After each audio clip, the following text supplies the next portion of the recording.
What is hypnosis? That's a really good question. And my explanation of hypnosis is that it is a very deep state of relaxation with a targeted focus.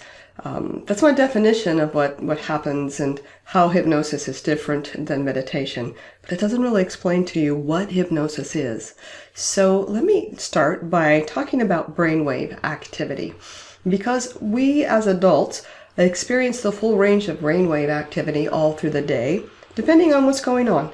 Right now, as you're listening to a video, or when you're reading, or when you're talking to other people, then you're actively participating in your day. Your brain waves are functioning at a higher state, either an alpha state or a beta, and within that beta there are 3 levels. There's low, medium, and high beta. So when your brain waves are functioning at a high speed and all of that, you don't really have access to the subconscious part of your mind. So I like to say that you are operating from your conscious mind. So we have conscious mind and subconscious mind, okay?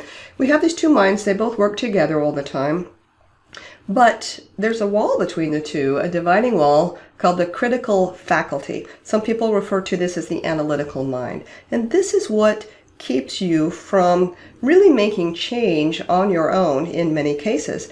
Because although your conscious mind knows what it wants, it knows, the new habits that you want, it knows the routine that you want to create for yourself, it's really hard to get that through this dividing wall into the subconscious mind to allow that to become a new habit, to actually create new circuitry in your brain. So, to answer the question, what is hypnosis?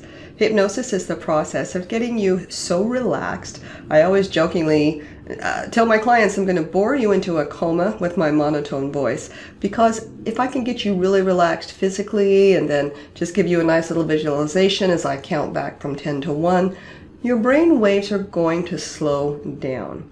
And when they slow down, this dividing wall, this critical faculty, just kind of dissolves away.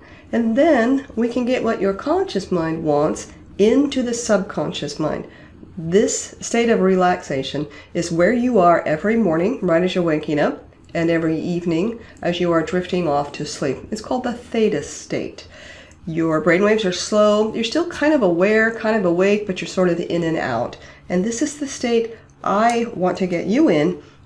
This is hypnosis. That's all it is.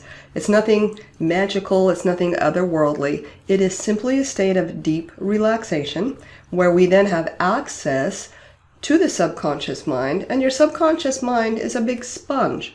It accepts whatever you tell it. It doesn't analyze if the suggestions are good or bad, whether you like them or hate them, whether they're good for you or bad for you. It just takes what you give it. And this is why it's really important as you're going to sleep at night to make sure you haven't been watching the news or reading books or other videos that have a lot of violence or disturbing content to them, because your subconscious mind, as you're drifting off to sleep, is in that suggestive state, and you can program yourself, maybe start developing some fears and phobias, things like that. So it's an interesting state. Hypnosis is a natural state. It's one that we go in and out of several times throughout the day, but specifically in the morning and at night as you're drifting off to sleep. So, to summarize all of that, hypnosis is a state of deep relaxation where your brain waves slow down to the point where this dividing wall between conscious and subconscious dissolves and is then available and receptive to positive suggestion or negative, really any suggestion. So be mindful about that internal dialogue, because you can hypnotize yourself to do whatever you are focused on.